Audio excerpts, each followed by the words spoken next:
Namaku Mila. Aku kelas 1 SMA dan aku punya mimpi yang besar. Ini mamaku. Dia mama yang hebat.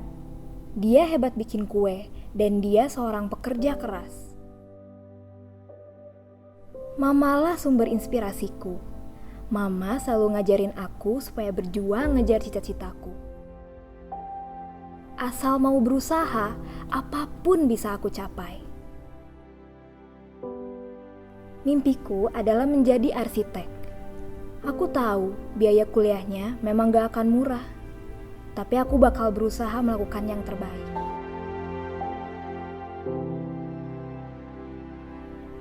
Virus corona yang telah menjangkiti lebih dari 150 negara telah menjadi krisis pasar tenaga kerja dan ekonomi yang berdampak besar terhadap hidup. Pemerintah mengumumkan tambahan 1.942 kasus baru di Indonesia, sehingga kasus positif corona. Halo. Halo, Ibu. Iya. Maaf, kami mau batalkan pesanan kue untuk ke kantor kami besok. Karena saat ini kantor kami harus melakukan penghematan besar-besaran, Bu, karena pandemi. Nggak apa-apa, Bu. Saya mengerti. Terima kasih, Bu. Maaf ya, Bu. Iya. Ya, maaf ya, Bu. Iya, makasih. Batal lagi, Mah. Iya. Yaudah, Mila bantuin ya.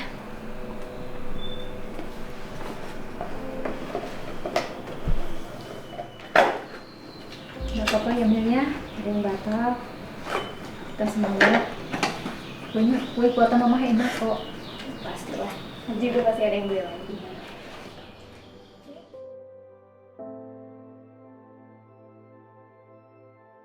Kondisi pandemik sudah berjalan lebih dari 3 bulan.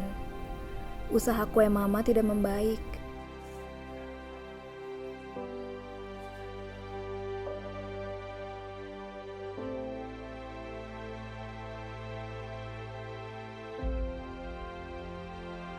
Akhirnya, kami harus memakai tabungan yang ada untuk hidup sehari-hari dan berhemat.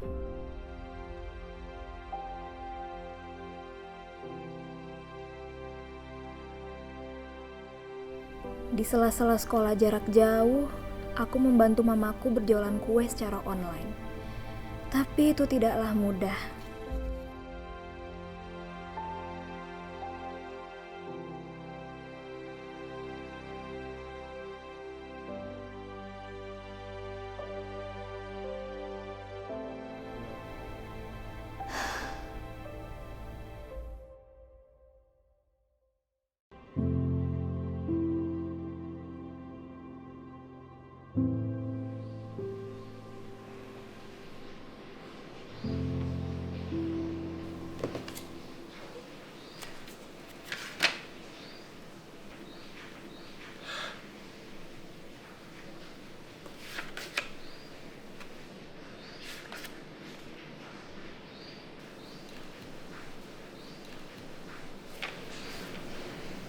Ada apa, Mil?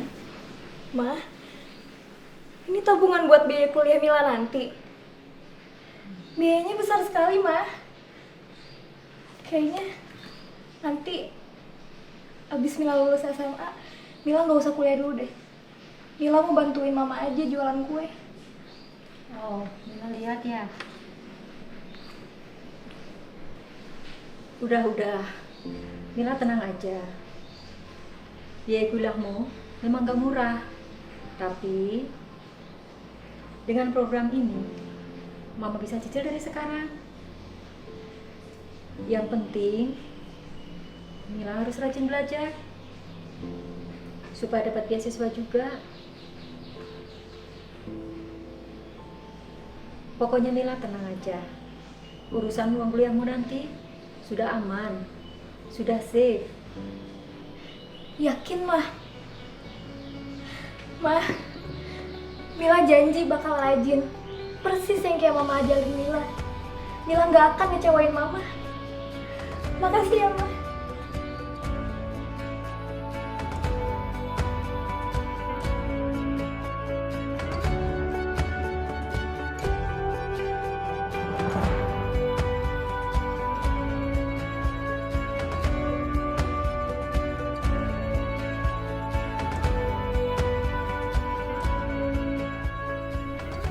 pasti jadi arsitek hebat.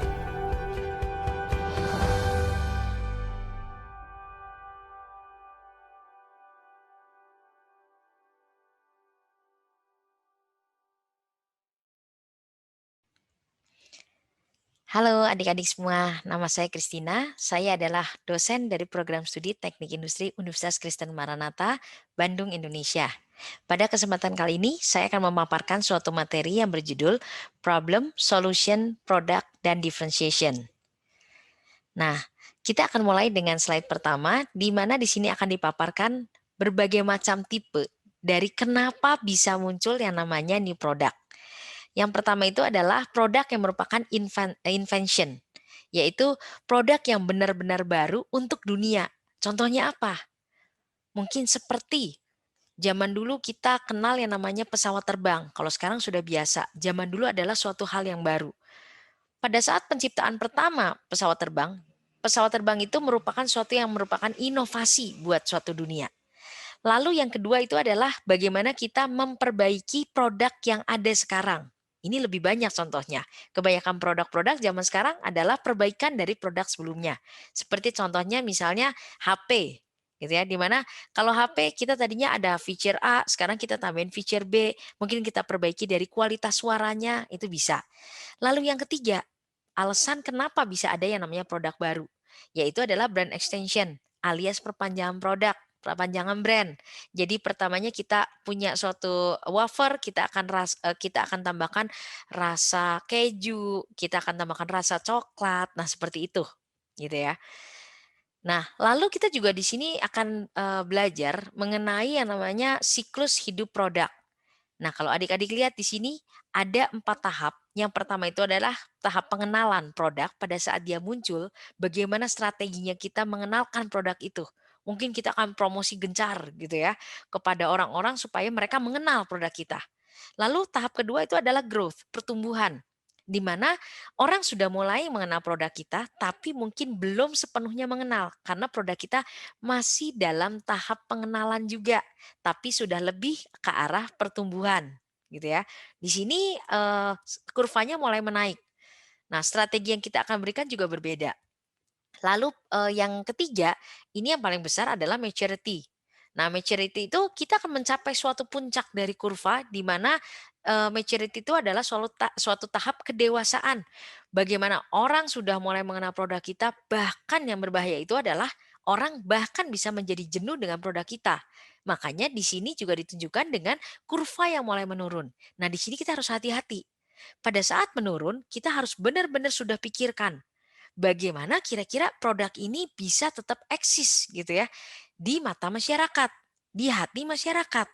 Bahkan sebetulnya sebelum akhirnya kurva itu menjadi decline atau bahkan tadi maturity itu turun gitu ya, itu kita sudah memikirkan kira-kira pada saat produk itu menaik gitu ya, ini kalau sampai masyarakat jenuh apa yang harus kita lakukan? Kita harus cepat-cepat mikirin suatu perubahan produk, mungkin kecil-kecilan.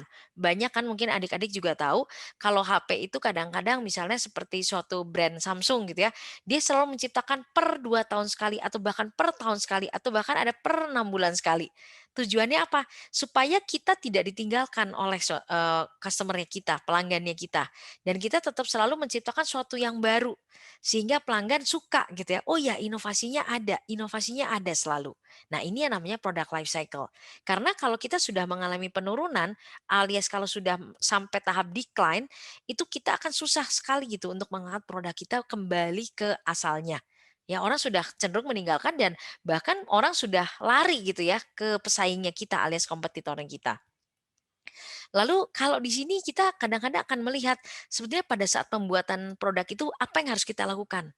Yang langkah pertama dan paling sederhana itu adalah kita harus mengetahui apa sebetulnya yang customer inginkan dari produk kita. Kenapa sih harus customer? Karena customer itu adalah pengguna dari produk kita. Ya, jadi kadang-kadang kita harus menggali gitu ya. Cara menggalinya itu banyak gitu ya. Misalnya kita akan menanyakan kepada customer secara langsung, "Pak, Bu," gitu ya, "kalau Bapak menggunakan produk HP seperti ini, kira-kira apa yang Bapak inginkan?" Mungkin si customer itu akan menjawab, saya merasa cukup gitu, saya sudah merasa puas." Itu langkah kedua yang tadi kita tanyakan ya. Di sini adalah menanyakan customer tentang masalah dari problem. Tapi kalau kita akhirnya mentok nih gitu ya, pada saat kita menanyakan suatu ide dari customer, tapi customer juga merasa sudah cukup puas. Mungkin kita akan bisa melihat atau mengamati bagaimana customer menggunakan si produknya. Mungkin kita akan mengamati 5 menit, 10 menit, setengah jam, atau sejam, kita akan memberikan, "Pak, Bapak tolong," gitu ya. Misalnya Bapak tolong gunakan. Nah, misal contoh, pada saat dia menggunakan, tiba-tiba alisnya mengkerut gitu ya, dan dia merasa, "Mmm, ada kesulitan," gitu ya, pada saat dia melakukan touchscreen-nya. Kita mungkin bertanya, "Pak, ada masalah kah, Pak?" Mungkin bapak ini akan bilang, "Oh ini ya Dek, kenapa ya tadi touchscreen-nya itu kok kadang-kadang nggak membaca gitu loh gerakan tangan saya." Oke, kita tangkap bahwa ada satu masalah di sini gitu ya. Dari hasil kita mengamati dan kita akan langsung bisa memikirkan bahwa perbaikan pertama yang dilakukan, terhadap produk kita adalah memperbaiki sensitivitas dari, touchscreen-nya itu. Karena bapak ini saja sudah mengalami kesulitan. Ya, itu salah satu contoh. Lalu mungkin kita juga bisa menanyakan customer tentang produk-produk impiannya dia. Lalu kita bisa juga menggunakan customer advisory board atau kita bisa menggunakan juga yang namanya website, banyak sekarang gitu ya di mana-mana untuk, kita bisa melihat kompetitor kita seperti apa gitu ya. Mungkin ada ide-ide produk dari luar negeri seperti apa dan kita akan gabungkan gitu ya dengan ide-ide kita. Lalu kita juga bisa membentuk yang namanya komunitas brand gitu ya, yang kita suka gitu ya, kita antusias. Mereka mungkin akan apa ya, care terhadap produk kita dan mereka akan, memberikan suatu saran gitu ya, tentang kira-kira produk kita tuh enaknya dibawa kemana. Lalu kita bisa juga, men-challenge gitu ya customer kita, "Pak, Bu, kalau misalnya Bapak, Ibu nih menggunakan produk kira-kira perbaikannya apa?" Mungkin dia akan keluar juga, "Oh ya Dek, kemarin nih pegangannya seperti ini dan lain-lain mungkin bisa diperbaiki," dan lain-lainnya lah, gitu ya. Nah itu beberapa cara bagaimana kita bisa mendapatkan ide-ide dari customer. Lalu kalau di gambar ini, mungkin adik-adik kan melihat, "Apa sih ini kok gambarnya gambar bayi ya?" Di situ judulnya Mommy Can Go Shopping. Di sini kita mulai masuk bagaimana kita bisa melihat yang namanya suatu masalah. Kenapa gitu dengan, gambar di sebelah kiri? Banyak ibu-ibu yang sebetulnya apalagi di luar sana yang mungkin mereka tidak memiliki yang namanya asisten rumah tangga, mereka merasa kesulitan untuk melakukan belanja gitu ya, berbelanja kalau misalnya membawa anak kecil. Kenapa? Seperti yang mungkin kita rasakan waktu kita kecil dulu, nah yang namanya anak-anak itu males banget suruh datang ke supermarket, bosen gitu ya, nggak ada yang bisa dilihat, kaleng, kotak gitu ya. Kita nggak suka, kita sukanya ke tempat main. Itu suatu kenyataan yang harus dihadapi. Dan itu memang seperti wajar ya, itu adalah suatu habitnya anak-anak. Tapi tetap kebutuhannya ibu ini adalah dia berbelanja untuk 1 minggu ke depan, 1 bulan ke depan. Ya, nah kita sebagai suatu pemilik perusahaan alias kita sebagai yang pemilik supermarketnya, kita nggak pengen dong si ibu ini akhirnya nanti pergi gitu kan. Karena kalau ibu ini akhirnya pergi gara-gara anaknya rewel, berarti kita akan kehilangan suatu jumlah keuntungan gitu dari si ibu ini. Ya, jadi kan kita harus berpikir bahwa ibu ini harus stay di dalam supermarket kita, dia harus tetap berbelanja, tapi anaknya pun harus ditenangkan. Karena kalau misalnya begitu anaknya tidak bisa ditenangkan, ibu ini akan menghentikan kegiatan belanjanya dan dia pulang. Kita akan bisa berhitung berapa kerugian yang akan kita dapatkan gitu ya. Jadi kita harus memikirkan bagaimana membuat mereka tetap stay di supermarket kita dan mereka tetap berbelanja. Akhirnya kita bisa lihat ke sebelah kanan. Ini adalah suatu produk di mana tadi kita punya problem, kita punya solusi, dan akhirnya kita jadikan di dalam suatu produk. Bahwa dengan adanya produk yang sebetulnya sama-sama troli seperti yang di kiri, tapi produk ini lebih lucu, lebih unik gitu ya. Ini bisa membuat anak bertahan lebih lama daripada kalau misalnya troli yang di sebelah kiri. Karena anak-anak ini akan asik bermain sendiri. Mereka punya setir-setiran yang bisa digerakkan gitu ya, mereka punya suatu kegiatan. Mungkin kalau kita tambahkan ada, apa ya namanya, klakson gitu ya, mereka akan asik sendiri, "Tet tet tet tet tet tet tet," gitu ya misalnya. Atau mungkin ada sirene atau apa yang memang bisa menarik hati anak-anak dan itu memang, akan ada penelitiannya gitu ya. Nah, dengan anak-anak juga asik sendiri, sibuk sendiri, maminya juga akan bisa berbelanja dengan tenang. Dan supermarket juga akan mendapatkan keuntungan. Nah, itulah suatu rangkaian dari yang namanya problem, solution, dan ada yang namanya produk, ya. Lalu kita sekarang beralih ke yang namanya diferensiasi. Kalau kita melihat di gambar sini, kenapa sih apel merah itu berbeda daripada yang hijau? Nah, kenapa apel merah berbeda dari yang hijau? Itulah pemikiran kita bagaimana kita membuat suatu produk yang berbeda dari produk yang lain, gitu ya. Jadi mungkin kalau misalnya HP, ada beberapa hal yang harus sama. Harus bisa pakai telepon, harus bisa misalnya dipakai Line, harus bisa dipakai WhatsApp, harus bisa dipakai SMS. Tapi apa yang membedakan dia? Nah, itu banyak macamnya, gitu ya. Jadi di sini dia bilang to be branded, products must be differentiated. Ya, kita harus berbeda sehingga kita bisa diingat sama orang. Nah, contoh yang berikutnya di sini adalah Gojek. Bagaimana Gojek melakukan yang namanya diferensiasi dalam hal apa? Dalam hal fiturnya, gitu ya. Dia kuat sekali. Jadi dia punya yang namanya Go Clean, Go Right, Go Massage, gitu ya, Go Bluebird, gitu ya. Bagaimana dia bisa membuat kerjasama dengan Bluebird. Lalu yang biasanya itu ya adalah misalnya Go Right-nya ya sebetulnya. Tapi dia bisa menciptakan Go Food juga, gitu ya. Nah, dan di situ hebat sekali gitu fitur-fiturnya. Tapi kita harus selalu ingat namanya product life cycle. Di sini mungkin Gojek itu sudah sampai tahap maturity tadi, kedewasaan. Jadi kita harus selalu memikirkan jangan sampai akhirnya Gojek itu ditinggalkan oleh customer-nya. Gojek selalu melakukan inovasi. Ya, jadi yang pertama yang mungkin cuma Go Ride dan Go Food, di akhirnya ada Go Massage, Go Clean gitu ya. Wah, itu keren banget gitu ya ide-idenya.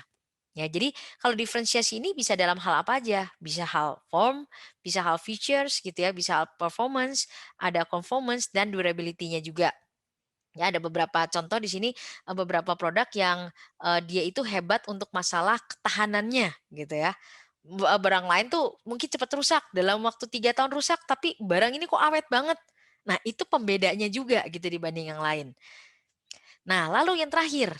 Nah, di sini diferensiasi yang berikutnya adalah kita bisa melalui yang namanya reliabilitas gitu ya. Pada saat misalnya suatu fungsi berjalan dengan baik, itu kekuatan kita juga bisa. Lalu repairability alias mungkin bisa selalu diperbaiki gitu ya. Nah, ini yang kita akan bahas adalah style, contoh yang style.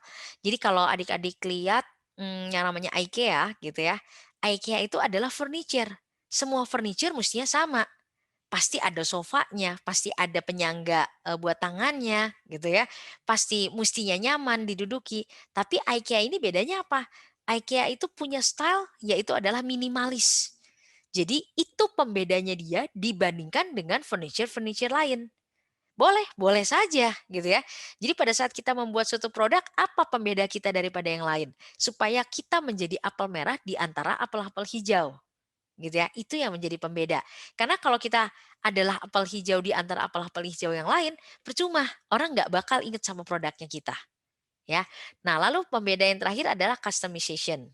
Ya, jadi di mana ada suatu ini ya, mungkin kita akan bisa pikirkan bagaimana dia bisa menjadi kita misalnya beli sepatu gitu ya, dan sepatunya ini bisa khusus untuk kita saja, bisa ditulisi. Nah, itu seperti itu, ya.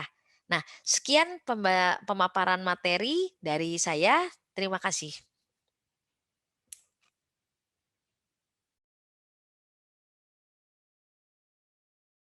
Halo, selamat siang adik-adik. Nama saya Sinta Wanda. Saya punya agensi, namanya Cleosa Kids Agency. Di situ juga saya menyediakan sekolah modeling untuk anak-anak.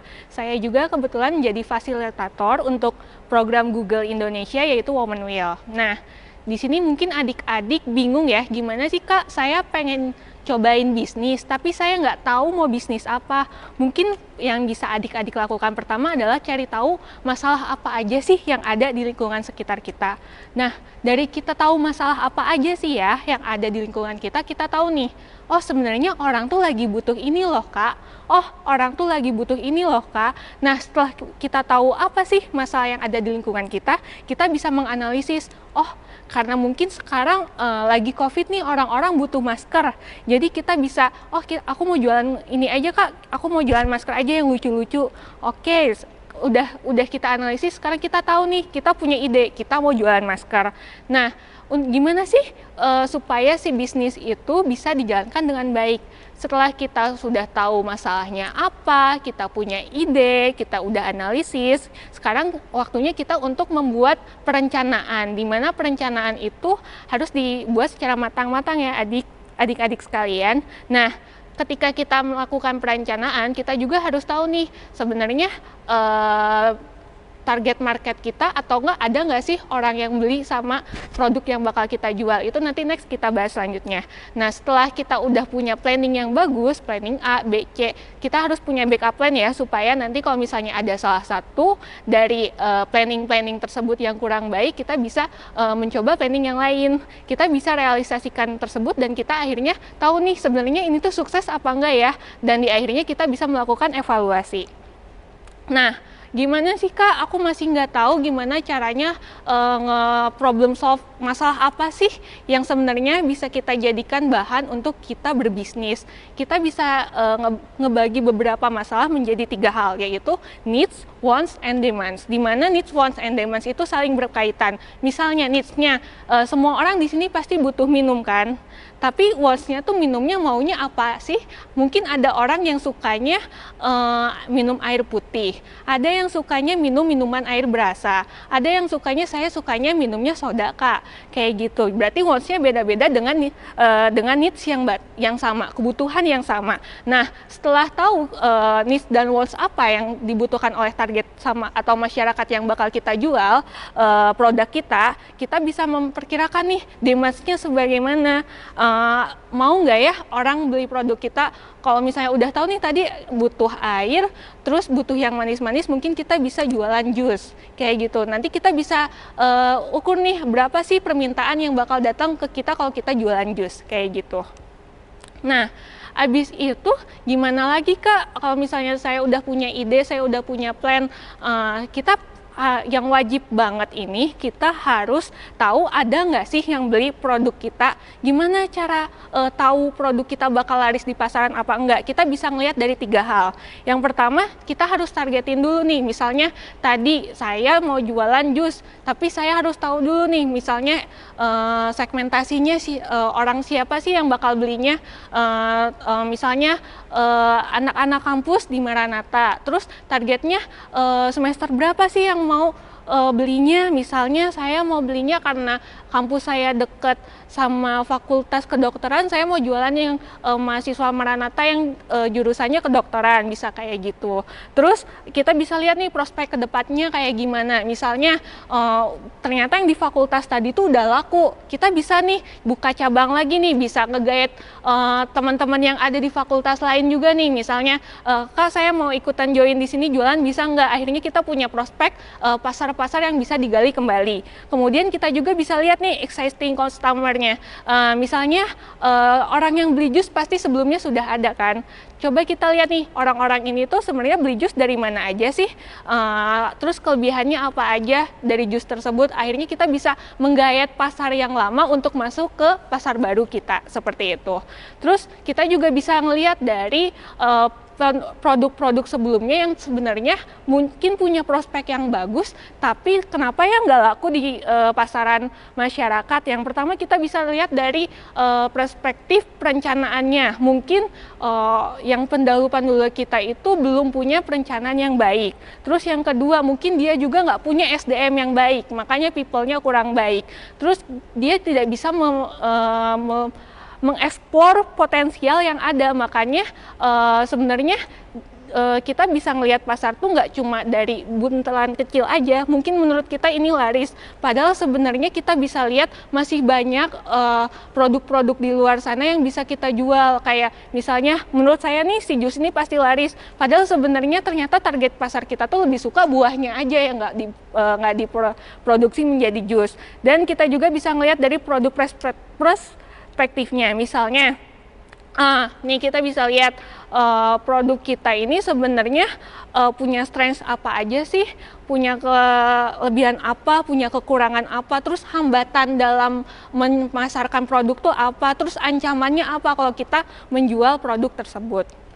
Nah, dari situ kita harus punya satu poin yang paling penting, yaitu unique selling point. Dimana kalau misalnya kita menjual sesuatu, kita tuh harus memiliki ciri khas produk kita sendiri dibanding dengan produk orang lain. Misalnya nih ya, saya kan jualannya ini, saya punya agensi modeling anak-anak, sedangkan agensi modeling anak-anak di Bandung itu udah banyak.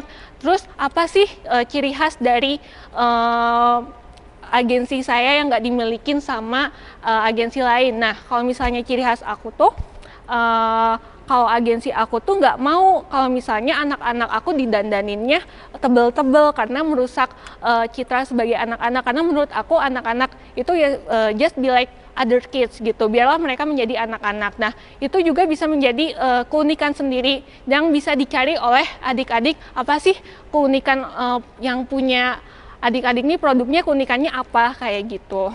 Nah, terus kita bisa tahu nih gimana sih cara mengukur indikator apa sih yang mengatakan kalau misalnya produk kita unik. Kita bisa ngelihat dari 3 lingkaran besar. Pertama, apa sih yang harus membuat brand tersebut menjadi baik. Yang kedua, apa sih, balik lagi, apa sih yang pengen konsumen miliki dari produk kita jual. Dan yang terakhir itu kita harus ngelihat nih, ngelirik-ngelirik nih, kompetitor kita jualannya apa. Nah, kalau misalnya kita berada di yang zona hijau ini, di mana apa yang kita berikan, kita deliver kepada konsumen, dan apa yang konsumen kita berikan itu baik, maka itu kita udah masuk di winning zone, di mana itu kita bisa memberikan namanya unique selling proposition yang baik, seperti itu. Nah, terus gimana lagi sih supaya kita tahu unique selling proposition kita tuh udah baik atau belum? Kita bisa ngelihat dari 3 aspek, yaitu kekuatan kita, kedua passion kita apa, sama yang terakhir tetap kebutuhan dari market itu apa. Ketika kita sudah bisa menggabungkan itu semua menjadi satu kesatuan, berarti kita sudah menemukan unique selling proposition kita yang baik. Nah, salah satu contoh USP yang baik itu adalah yang dimiliki oleh Apple, di mana dia memiliki jargon untuk MacBook-nya, yaitu Light Years Ahead, di mana kalau misalnya kita tahu, kalau misalnya di kompetitor-kompetitor yang lain biasanya mereka itu lebih mengimingkan fitur misalnya, terus kecepatan dalam mengakses internet misalnya, tapi mereka itu dari awal sudah membranding diri mereka menjadi satu laptop yang paling ringan dan selangkah maju dari tahun ke tahun. Sekian dari saya, Sinta Wanda Kusuma, terima kasih.